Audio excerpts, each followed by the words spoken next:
അൽഹംദുലില്ലാഹി വകഫാ വസലാമുൻ അലാ ഇബാദിഹില്ലദീന ഇസ്തഫാ അമ്മാ ബഅദ്. അല്ലാഹു സുബ്ഹാനഹു വ തആല നമ്മുടെ ഇബാദത്തുകളെല്ലാം സ്വീകരിക്കുമാറാകട്ടെ. നമ്മുടെ ജീവിതത്തിൽ വന്നുപോയ സകല അപരാധങ്ങളും റബ്ബുൽ ഇസ്സത്ത് അവൻ്റെ മഗ്ഫിറത്ത് കൊണ്ട് പുറത്തു നൽകുമാറാകട്ടെ. നമ്മിൽ നിന്ന് മരണപ്പെട്ടു പോയ നമ്മുടെ മുൻഗാമികൾക്ക് എല്ലാവർക്കും അല്ലാഹു തആല സ്വർഗം നൽകി സന്തോഷിപ്പിക്കുമാറാകട്ടെ. സഹോദരങ്ങളെ, കഴിഞ്ഞ ക്ലാസുകളിൽ നാം പരിശുദ്ധമായ ദീനുൽ ഇസ്ലാമിൽ ആഹാര മര്യാദകളെ പറ്റി നാം സംസാരിക്കുകയുണ്ടായി. അതിൽ വിട്ടുപോയ ഒന്ന് രണ്ട് കാര്യങ്ങൾ കൂടി ഓർമ്മിപ്പിക്കുവാനാണ്. നാം ആഹാരം കഴിച്ച് കഴിയുമ്പോൾ നമ്മുടെ പാത്രത്തിൻ്റെ ചുറ്റുഭാഗത്ത് തറയിൽ പോയിരിക്കുന്ന ഭക്ഷണ പദാർത്ഥങ്ങളെ എടുത്ത് വൃത്തിയാക്കി ഭക്ഷിക്കുക എന്നുള്ളത് റസൂലുള്ളാഹി സ്വല്ലല്ലാഹു അലൈഹി വസല്ലമ തങ്ങളുടെ ഒരു സുന്നത്താണ്. ആദരവായ റസൂലുള്ളാഹി സ്വല്ലല്ലാഹു അലൈഹി വസല്ലമ തങ്ങളുടെ സ്വഹാബികളിൽപ്പെട്ട ഒരാൾ ഒരു രാജസദസ്സിൽ പോയി ആഹാരം കഴിക്കുകയാണ്. അങ്ങനെ ആ സദസ്സിൽ വെച്ച് വിഭവസമൃദ്ധമായ ഭക്ഷണങ്ങളെല്ലാം ഉണ്ട്. ധാരാളം പ്രമുഖന്മാരെല്ലാം ഇരിക്കുന്ന ആ സുപ്രയിൽ ഇരുന്നു കൊണ്ട് ആഹാരം കഴിക്കുമ്പോൾ ഈ സ്വഹാബിയുടെ പക്കൽ നിന്നും താഴേക്ക് പോയതായ ഭക്ഷണം സ്വഹാബി അതിനെ എടുത്ത് വൃത്തിയാക്കി ഭക്ഷിക്കുന്നത് കാണുമ്പോൾ ആ കൂടിയിരുന്ന മാന്യന്മാരായി കരുതിയ എല്ലാവരും തന്നെ അദ്ദേഹത്തെ കളിയാക്കുകയാണ്.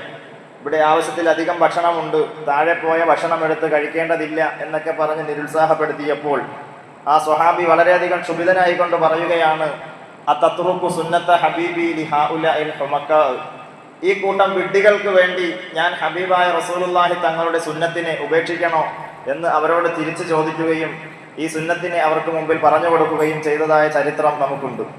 അപ്പോൾ ആ താഴെ പോകുന്ന ഭക്ഷണം നല്ല പ്രതലത്തിലായിരിക്കണം നാം ഇരുന്ന് ഭക്ഷണം കഴിക്കേണ്ടത്. ആ പ്രതലത്തിൽ വീഴുന്ന ആഹാരം നാം എടുത്ത് എന്തെങ്കിലും പൊടിയോ എന്തെങ്കിലും പുരണ്ടിട്ടുണ്ട് എങ്കിൽ വൃത്തിയാക്കി ഭക്ഷിക്കുക എന്നുള്ളത് സുന്നത്തായ കർമ്മമാണ്. അതുപോലെ തന്നെ നാം കഴിച്ചതിന് ശേഷം പാത്രത്തിലുള്ള മുഴുവൻ ആഹാരവും കഴിക്കുക എന്നത് ഒരു പുണ്യമാണ്. അതാണ് അതിൻ്റെ മര്യാദ. ബാക്കിയാക്കാതെ മുഴുവനായി കഴിക്കുക. അതുപോലെ പാത്രം കഴിച്ച് കഴിഞ്ഞതിന് ശേഷം വിരലുകൾ വെച്ച് വടിച്ച് കഴിക്കുക എന്നുള്ളതും സുന്നത്തായ രീതിയാണ്. അതുപോലെ തന്നെ ഏറ്റവും ഒടുവിൽ നാം കഴിച്ച വിരലുകളെ ഈമ്പി കഴിക്കുക എന്നുള്ളതും റസൂലുള്ളാഹി സ്വല്ലല്ലാഹു അലൈഹി വസല്ലമ തങ്ങളുടെ രീതിയാണ്. വിരലുകൾ ഈമ്പി കഴിക്കുന്നതിന് പ്രത്യേകമായ ഒരു രീതിയും റസൂലുള്ളാഹി തങ്ങൾ തിർമിദിയുടെ കിതാബുകളിൽ നമുക്ക് കാണുവാൻ സാധിക്കും. ആദ്യമായി നമ്മുടെ ഈ വലിയ വിരലിനെയാണ് ഈമ്പി കഴിക്കാനുള്ളത്. രണ്ടാമതായി മോതിരം ഇടുന്ന ഈ വിരൽ, മൂന്നാമതായി ചെറിയ വിരൽ, നാലാമതായി ചൂണ്ടുവിരൽ, അവസാനമായി തള്ളവിരൽ. ആദ്യം ഈ വിരൽ, ഇവിടെ നിന്നിങ്ങനെ മൂന്നെണ്ണം, പിന്നെ ചൂണ്ടുവിരലും തള്ളവിരലും, അവസാനം തള്ളവിരലും. ഇങ്ങനെയാണ് വിരലുകൾ ഉറഞ്ചുന്നതിൻ്റെ രീതിയായിട്ട് കിതാബുകളിൽ റസൂലുള്ളാഹി സ്വല്ലല്ലാഹു അലൈഹി വസല്ലമ തങ്ങൾ നമുക്ക് പഠിപ്പിച്ച് നൽകിയിരിക്കുന്നത്. ആദ്യമായി ഈ വിരൽ ഉറഞ്ചുന്നതിൻ്റെ രീതിയായിട്ട് പറയാൻ കാരണം, ആദ്യമായി നമ്മുടെ ഭക്ഷണ തള്ളികയിൽ മുട്ടുന്നത് നമ്മുടെ നീളം കൂടിയ ആ നടുഭാഗത്തുള്ള വിരലാണ്. അതുകൊണ്ടാണ് ആദ്യമായി ആ വിരലിനെ ഈമ്പുന്നതിന് വേണ്ടി പറഞ്ഞിരിക്കുന്നത് എന്ന് മുഫസ്സിരീങ്ങൾ നമുക്ക് വിശദമാക്കി തന്നിരിക്കുകയാണ്. ആ കാര്യങ്ങൾ കൂടി എല്ലാവരും ശ്രദ്ധിക്കുക. ഇന്നിവിടത്തിൽ പറയാൻ പോകുന്ന വിഷയം വസ്ത്രധാരണത്തെ പറ്റിയാണ്. റസൂലുള്ളാഹി സ്വല്ലല്ലാഹു അലൈഹി വസല്ലമ തങ്ങൾ ഒരു മുഅ്മിനിന്, ഒരു മനുഷ്യനിക്ക് ജീവിതത്തിന് വേണ്ട A-Z കാര്യങ്ങൾ പറഞ്ഞു തന്നിട്ടാണ് നമ്മിൽ നിന്നും വിട പറഞ്ഞിരിക്കുന്നത്. ആഹാരം കഴിക്കുന്നതിൻ്റെ കുറച്ചധികം രീതികൾ നാം ചർച്ച ചെയ്തു. ഇനി പറയുവാൻ പോകുന്നത് വസ്ത്രധാരണത്തിൻ്റെ രീതിയാണ്.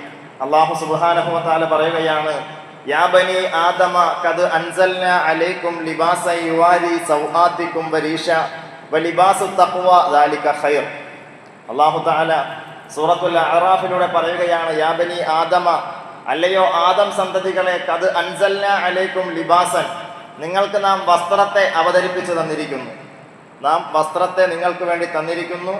ലിബാസൻ യുവാരി സൗആതികും വരീഷ, നിങ്ങളുടെ ഔറത്തുകൾ മറയ്ക്കുന്നതിനും നിങ്ങൾക്ക് അലങ്കാരവുമായിട്ടാണ് വസ്ത്രങ്ങളെ അവതരിപ്പിച്ചത് എന്ന് പരിശുദ്ധമായ ഖുർആൻ. നാം ധരിക്കുന്ന വസ്ത്രങ്ങൾ എന്നത് കേവലം അലങ്കാരം മാത്രമല്ല, നമ്മുടെ ഔറത്തുകൾ മറയ്ക്കുന്നതിനും ഒരാളുടെ വ്യക്തിത്വത്തെയും മാന്യതയെയും അളക്കുന്നതാണ് നമ്മുടെ വസ്ത്രധാരണ രീതി എന്ന് നാം മനസ്സിലാക്കേണ്ടതുണ്ട്. വസ്ത്രം ധരിക്കുമ്പോൾ നാം ശ്രദ്ധിക്കേണ്ടത്, ഏറ്റവും ആദ്യമായി വലതുഭാഗത്തെ മുന്തിച്ചു വേണം നാം വസ്ത്രങ്ങൾ ധരിക്കുവാൻ. ഷർട്ടിൻ്റെ കൈയിടുമ്പോൾ ആദ്യം വലത് കൈയിനെ ധരിക്കുക, അതിനുശേഷം ബാക്കി. മുണ്ടെടുക്കുമ്പോഴും ആദ്യത്തെ തലയെ ഈ ഭാഗത്തിലേക്ക് ഇടത്തെ കൈ കൊണ്ട് മുണ്ടെടുക്കുമ്പോൾ ആദ്യത്തെ ഭാഗം ഇടത്തെ ഭാഗത്തേക്ക് പോകണം. നമ്മളെ പുറത്ത് കാണുന്ന ഈ ഭാഗം ഇടത്തെ ഭാഗത്തേക്ക് ഇങ്ങനെ വരണം. ഈ രീതിയിലാണ് മുണ്ടെടുക്കാൻ വേണ്ടി പരിശുദ്ധമായ ദീനുൽ ഇസ്ലാമിന്റെ രീതി. മനസ്സിലായില്ലേ? മുണ്ടെടുക്കുമ്പോൾ ആദ്യത്തെ തല ഈ ഭാഗത്തേക്ക് വരണം, രണ്ടാമത് നമ്മുടെ വലത്തെ ഭാഗത്തേക്ക് ഇവിടെ വന്ന് അവസാനം ചുറ്റി വയ്ക്കുന്ന രീതിയാണ് ദീനുൽ ഇസ്ലാമിൽ മുണ്ടെടുക്കുന്നതിൻ്റെ രീതിയായിട്ട് പറഞ്ഞിരിക്കുന്നത്. അത് അങ്ങനെ ശ്രദ്ധിക്കുക. മൂന്നാമതായി നാം ശ്രദ്ധിക്കേണ്ടത്, നാം ഏത് വസ്ത്രം ധരിച്ചാലും ഞെരിയാണിക്ക് താഴെ പോകാത്ത രീതിയിലായിരിക്കണം ധരിക്കാനുള്ളത്. അള്ളാഹുവിൻ്റെ റസൂൽ സല്ലല്ലാഹു അലൈഹി വസല്ലമ തങ്ങൾ പറഞ്ഞിരിക്കുന്നു, അഹങ്കാരത്തോടു കൂടി ഞെരിയാണിക്ക് താഴെ വസ്ത്രം ധരിക്കുന്നവരെ അള്ളാഹു സുബ്ഹാനഹു വ തആല ഖിയാമത്ത് നാളിൽ പരിഗണിക്കുകയില്ല എന്ന് പറഞ്ഞിട്ടുള്ളതായ ഒരു ഹദീസുണ്ട്.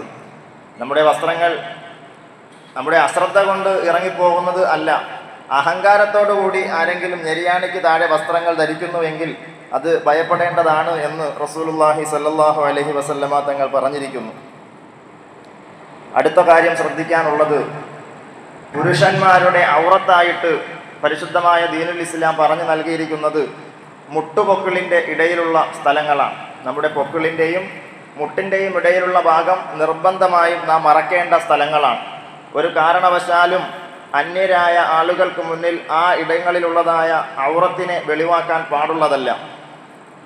റസൂലുള്ളാഹി തങ്ങളുടെ ഹദീസിലുണ്ട്, ആരെങ്കിലും മനഃപൂർവ്വമായി ഔറത്തിനെ വെളിവാക്കുകയാണ് എങ്കിൽ അവൻ്റെ 80 വർഷത്തെ അമലുകൾ ബാത്തിലാകുന്നതാണ് എന്ന് റസൂലുള്ളാഹി തങ്ങളുടെ ഹദീസാണ്. അത്രയും ഗൗരവമുള്ള വിഷയമാണ് ഔറത്തിനെ വെളിവാക്കുക എന്നുള്ളത്. നാം നമ്മളുടെ ജോലി തിരക്കുകളിലൊക്കെ എന്തെങ്കിലും ശ്രദ്ധക്കുറവ് മൂലം മാറിപ്പോകുന്നതല്ല, മനഃപൂർവ്വമായിട്ട് ഔറത്തിനെ അങ്ങനെ വെളിപ്പെടുത്തുക എന്നുള്ളത് വലിയതായ ഒരു അശ്രദ്ധയാണ്, പാപമാണ്, നമ്മുടെ അമലുകൾ ബാത്തിലായി പോകുവാനുള്ള കാരണമാണ്. ആ കാര്യത്തെ ശ്രദ്ധിക്കുക. ഇനി നമ്മുടെ സ്ത്രീകളുടെ ഔറത്ത് എപ്രകാരമാണ്? സ്ത്രീകളുടെ ഔറത്ത്, ആ വിഷയത്തെ സംബന്ധിച്ച് പണ്ഡിതന്മാർക്കിടയിൽ തന്നെ 2 അഭിപ്രായമുണ്ട്. ഒന്നാമത്തത്, സാധാരണ നമ്മുടെ സ്ത്രീകൾ നമസ്കാരത്തിൽ അവരുടെ കൈയും മുഖവും തുറന്നിടാറുണ്ട്. കൈയും മുഖവും തുറന്നിട്ടുകൊണ്ടാണ് നമസ്കരിക്കുന്നത്. മുൻകൈയും മുഖവും അല്ലാത്ത ബാക്കിയുള്ള അവയവങ്ങളെല്ലാം സ്ത്രീക്ക് ഔറത്താണ് എന്ന് ഒരു വിഭാഗം പണ്ഡിതന്മാർ പറയുന്നു. മറ്റൊരു വിഭാഗം പണ്ഡിതന്മാർ പറയുന്നു, സ്ത്രീകൾ മുഴുവനും തന്നെ ഔറത്താണ്. അന്യ പുരുഷന്മാർക്ക് മുന്നിൽ സ്ത്രീകൾ മുഴുവനും ഔറത്താണ് എന്ന് പറഞ്ഞാൽ സ്ത്രീകളുടെ മുഖവും മുൻകൈയും ഉൾപ്പെടെ മുഴുവൻ അവയവങ്ങളും അന്യ പുരുഷന്മാരുടെ മുന്നിൽ മറക്കേണ്ടതാണ് എന്ന് ഒരു വിഭാഗം പണ്ഡിതന്മാർ പറയുന്നുണ്ട്. 2 വിഭാഗം പണ്ഡിതന്മാർക്കും അവരവരുടേതായ ന്യായങ്ങളും അള്ളാഹുവിൻ്റെ ഖുർആൻ ആയത്തുകളും തെളിവായിട്ട് അവർ ഉദ്ധരിക്കുന്നുണ്ട്.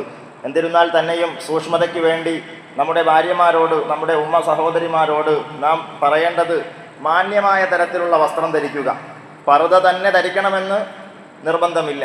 ശരീരം മുഴുവൻ മറയുന്ന തരത്തിൽ, കൈയൊക്കെ ആണെങ്കിൽ ഫുൾ കൈയുള്ള, അല്ലെങ്കിൽ നല്ല രീതിക്ക് മുടിയൊന്നും വെളിയിൽ കാണാതെ ഉള്ള വസ്ത്രധാരണം നമ്മുടെ സ്ത്രീകളോട് നാം പറഞ്ഞു കൊടുക്കേണ്ടതുണ്ട്. അധികമായി സൂക്ഷ്മത പാലിക്കുന്നവരാണ് എങ്കിൽ മുഖമക്കനെയും കയ്യിലുള്ള കറുത്ത ഗ്ലൗസും ഒക്കെ ഇട്ട് നടക്കുക എന്നുള്ളത് അധികമായ സൂക്ഷ്മതയുടെ ഭാഗമാണ്.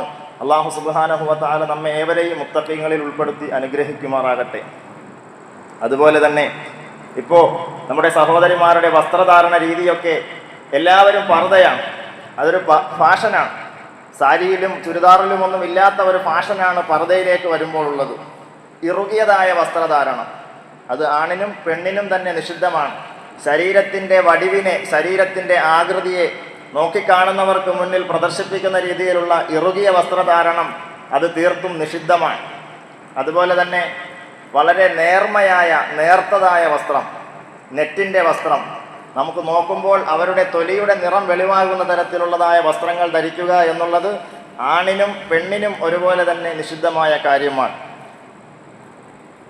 അങ്ങനെയുള്ളതായ വസ്ത്രങ്ങളും ആ രീതികളും ഒഴിവാക്കേണ്ടതാണ്. അടുത്തതായ ഒരു കാര്യം, അഹങ്കാരത്തോടുകൂടിയുള്ള വസ്ത്രധാരണം. അഹങ്കാരത്തോടുകൂടി നാം ഇപ്പോൾ പുതിയ വസ്ത്രങ്ങളൊക്കെ ധരിക്കുക എന്നതൊക്കെ സുന്നത്തായ കാര്യമാണ്. പക്ഷേ ഏത് വസ്ത്രം ധരിച്ചാലും അഹങ്കാരത്തോടുകൂടി നമ്മൾ ധരിക്കാൻ പാടില്ല. പുതിയ വസ്ത്രം ധരിക്കുക എന്നതും ആൾക്കാരുടെ മുന്നിൽ നല്ല വൃത്തിയായി നടക്കുക എന്നതുമൊക്കെ നല്ല കാര്യമാണ്, റസൂലുള്ളാഹി തങ്ങളുടെ രീതിയാണ്. പക്ഷേ നാം വസ്ത്രം ധരിക്കുമ്പോൾ അധികമായി ആർഭാടത്തോടെയും അഹങ്കാരത്തോടെയും ഉള്ളതായ ആ ഒരു ധാരണ നമ്മുടെ മനസ്സിൽ വരാൻ പാടില്ല. ഓരോരുത്തർക്കും അവരുടേതായ സ്ഥാനമാനത്തിനനുസരിച്ച് വസ്ത്രം ധരിക്കാം. ഇപ്പോൾ വെള്ളിയാഴ്ച ഖത്തീബിനെ സംബന്ധിച്ചിടത്തോളം മറ്റുള്ള ആളുകളിൽ നിന്നും കുറച്ച് വ്യത്യസ്തനായി പള്ളിയിൽ വരിക എന്നുള്ളത് ഖത്തീബിനെ സംബന്ധിച്ചിടത്തോളം സുന്നത്തായ കാര്യമാണ്. അതുപോലെ തന്നെ ഒരു നാട്ടിലെ ഭരണാധികാരിയെ സംബന്ധിച്ചിടത്തോളം തൻ്റെ പ്രജകളെക്കാൾ മേന്മയായ വസ്ത്രം ധരിക്കുക എന്നത് ഒരു ഭരണാധികാരിയെ സംബന്ധിച്ചിടത്തോളം അദ്ദേഹത്തിനത് ചെയ്യേണ്ട രീതിയാണ്. അതിനൊന്നും തെറ്റില്ല. നാം വസ്ത്രം ധരിക്കുമ്പോൾ അഹങ്കാരമോ അധികമായ ആർഭാടമോ ഉണ്ടാവാത്ത തരത്തിലായിരിക്കണം നമ്മുടെ മനസ്സുകൾ. അത്തരത്തിൽ നമ്മുടെ ആ രീതിയെ ശ്രദ്ധിക്കേണ്ടതുണ്ട്. പിന്നെ ഏത് വസ്ത്രം ധരിച്ചാലും വൃത്തിയും ശുചിത്വവും പാലിക്കുക എന്നുള്ളത് പരിശുദ്ധമായ ദീനുൽ ഇസ്ലാമിൻ്റെ മാതൃകയാണ്. നാം നജസായ വസ്ത്രങ്ങൾ ധരിച്ചുകൊണ്ട് നമ്മുടെ ദിവസങ്ങളെ ചിലവഴിക്കാൻ പാടില്ല. നാം എന്തെങ്കിലും ജോലിക്കൊക്കെ നിൽക്കുമ്പോൾ നജസുകൾ പറ്റുന്നതിനെ പറ്റിയല്ല പറയുന്നത്. നമ്മുടെ ദിവസങ്ങളെ ചിലവഴിക്കുമ്പോൾ നജസായ വസ്ത്രത്തിലായിട്ട് നമ്മുടെ സമയങ്ങളെ ചിലവഴിക്കുന്നത് നല്ലതല്ല. ഒരുപക്ഷെ നമ്മുടെ മരണമെങ്ങാനും ആ സമയത്താണ് വരുന്നത് എങ്കിൽ റഹ്മത്തിൻ്റെ മാലാകമാർ നമ്മിൽ നിന്ന് അകന്നു പോകാൻ അത്തരത്തിൽ ദുർഗന്ധമുള്ള നജസായിട്ടുള്ള വസ്ത്രങ്ങൾ ധരിക്കുമ്പോൾ അത് കാരണമായേക്കാം. അതുകൊണ്ട് നാം വസ്ത്രം ധരിക്കുമ്പോൾ നജസിൽ നിന്നും ശുദ്ധിയായ ദുർഗന്ധമൊന്നുമില്ലാത്ത നല്ല വൃത്തിയുള്ള വസ്ത്രങ്ങൾ ധരിക്കുവാൻ നാം ശ്രദ്ധിക്കേണ്ടതുണ്ട്. പ്രത്യേകിച്ചും പള്ളിയിലേക്ക് വരുമ്പോൾ മറ്റുള്ളവർക്ക് ബുദ്ധിമുട്ടുണ്ടാകുന്ന തരത്തിലുള്ളതായ വസ്ത്രധാരണങ്ങളോ എന്തെങ്കിലും മോശമായ മണങ്ങളോ നമ്മുടെ ഭാഗത്തോ നമ്മുടെ ശരീരത്തിലോ വസ്ത്രത്തിലോ ഉണ്ടാകാതെ നാം ശ്രദ്ധിക്കേണ്ടതുണ്ട്. റസൂലുള്ളാഹി സ്വല്ലല്ലാഹു അലൈഹി വസല്ലമ തങ്ങൾ പറയുന്നുണ്ട്, ഉള്ളി കഴിച്ചിട്ട് നിങ്ങളാരും പള്ളിയിലേക്ക് വരരുത്. ഉള്ളി ഉണ്ടല്ലോ, സവാളയോ വെളുത്തുള്ളിയോ, അങ്ങനെ ഉള്ളി കഴിച്ചിട്ട് പള്ളിയിലേക്ക് വരരുത്. കാരണം എന്തേ? മറ്റുള്ള ആളുകൾക്ക് അതിൻ്റെ വാസന ബുദ്ധിമുട്ടുണ്ടാക്കും. അപ്പോൾ നമ്മുടെ ശരീരത്തിലോ വസ്ത്രത്തിലോ ഉള്ള ദുർഗന്ധം അല്ലെങ്കിൽ ആ മുഷിപ്പ് മറ്റുള്ളവർക്ക് മോശമാകുന്ന തരത്തിൽ അള്ളാഹുവിൻ്റെ ഭവനങ്ങളിലേക്ക് വരുന്നതിനെ നാം ശ്രദ്ധിക്കണം. നല്ല വൃത്തിയിലും ശുദ്ധിയോടെയും നല്ല മണത്തോടു കൂടി ആയിരിക്കണം നാം അള്ളാഹുവിൻ്റെ മസ്ജിദുകളിലേക്ക് അള്ളാഹുവിന് വേണ്ടി ഇബാദത്തുകളിലേക്ക് നാം തുനിഞ്ഞിറങ്ങേണ്ടത്. ആ കാര്യങ്ങൾ കൂടി എല്ലാവരും ശ്രദ്ധിക്കുക. അതുപോലെ തന്നെ പള്ളിയിലേക്ക് വരുമ്പോൾ ഏറ്റവും നല്ല വസ്ത്രം എന്ന് പറയുന്നത് വെള്ള വസ്ത്രമാണ്. അള്ളാഹുവിൻ്റെ റസൂൽ സല്ലല്ലാഹു അലൈഹി വസല്ലമ തങ്ങൾ ഏറ്റവും നല്ല വസ്ത്രങ്ങളുടെ കൂട്ടത്തിൽ പറഞ്ഞിരിക്കുന്നത് വെള്ള വസ്ത്രമാണ്. നിങ്ങളുടെ വസ്ത്രങ്ങളിൽ വെച്ച് വെള്ള ധരിക്കുക, അതാണ് ഏറ്റവും നല്ലത് എന്ന് റസൂലുള്ളാഹി തങ്ങളുടെ ഹദീസിൻ്റെ ആശയങ്ങളിൽ നിന്ന് മനസ്സിലാക്കുവാൻ സാധിക്കും. ഇനി വെള്ള വസ്ത്രമല്ല എങ്കിൽ അധികമായ കളറുകളോ ചിത്രങ്ങളോ എഴുത്തുകുത്തുകളോ ഒന്നുമില്ലാത്ത നേർമയായ ലൈറ്റ് കളറിലുള്ള വസ്ത്രങ്ങൾ ധരിക്കുക എന്നുള്ളതും നല്ലൊരു രീതിയാണ്. ശ്രദ്ധിക്കേണ്ട കാര്യം, സ്പോർട്സ് താരങ്ങളുടെ പേരുകളിലുള്ള ജേഴ്സികൾ, അതുപോലെ തന്നെ മുട്ടിന് മുകളിൽ നിൽക്കുന്ന ഡ്രസ്സുകൾ ഒരു കാരണവശാലും ധരിക്കാൻ പാടില്ല. അത് പള്ളിയിൽ ധരിച്ചുകൊണ്ട് ബെർമൂഡ പോലെയുള്ള വസ്ത്രങ്ങൾ പള്ളിയിൽ ധരിച്ചുകൊണ്ട് നമ്മുടെ ചെറുപ്പക്കാർ വരുന്നതൊക്കെ നിരുത്സാഹപ്പെടുത്തേണ്ട കാര്യങ്ങളാണ്. ആ കാര്യങ്ങൾ കൂടി നമ്മുടെ ചെറുപ്പക്കാരോട് നാം ഉണർത്തി കൊടുക്കുക. അതുപോലെ തന്നെ പുറകിലൊക്കെ എഴുത്തുകളുള്ളതായ ടീഷർട്ടുകൾ ധരിക്കുന്ന ഒരു ട്രെൻഡ് നമ്മുടെ കുട്ടികൾക്കിടയിലുണ്ട്. ആ ട്രെൻഡൊക്കെ അവരുടെ ട്രെൻഡുകളൊക്കെ ഓക്കെയാണ്, പക്ഷേ അത് പള്ളിയിലേക്ക് വരുമ്പോൾ ആ വസ്ത്രങ്ങളൊന്നും യോജിച്ചതായ വസ്ത്രങ്ങളല്ല. അതുകൂടി നമ്മുടെ ചെറുപ്പക്കാർ ശ്രദ്ധിക്കേണ്ടതുണ്ട്. അല്ലാഹു സുബ്ഹാനഹു വ തആല തൗഫീഖ് നൽകുമാറാകട്ടെ. അല്ലാഹു സുബ്ഹാനഹു വ തആല വസ്ത്രങ്ങളെ നൽകിയിരിക്കുന്നത് അഴകിനും അലങ്കാരത്തിനും അതിലുപരി നമ്മുടെ ഔറത്തുകളെ മറയ്ക്കുവാൻ വേണ്ടിയിട്ടുമാണ്. ആ ഉദ്ദേശങ്ങളെ പൂർത്തിയാക്കുന്ന നല്ല തരത്തിലുള്ള മാന്യമായ വസ്ത്രങ്ങൾ ധരിക്കുവാൻ നാം ഓരോരുത്തരും ശ്രദ്ധിക്കുക. അല്ലാഹു സുബ്ഹാനഹു വ തആല നല്ല തൗഫീഖ് നൽകി നമ്മെ ഏവരെയും അനുഗ്രഹിക്കുമാറാകട്ടെ. സുബ്ഹാനല്ലാഹി വ ബിഹംദിഹി സുബ്ഹാനകല്ലാഹുമ്മ വ ബിഹംദിക അഷ്ഹദു അല്ലാ ഇലാഹ ഇല്ലാ അൻത അസ്തഗ്ഫിറുക വ അത്തൂബു ഇലൈക്.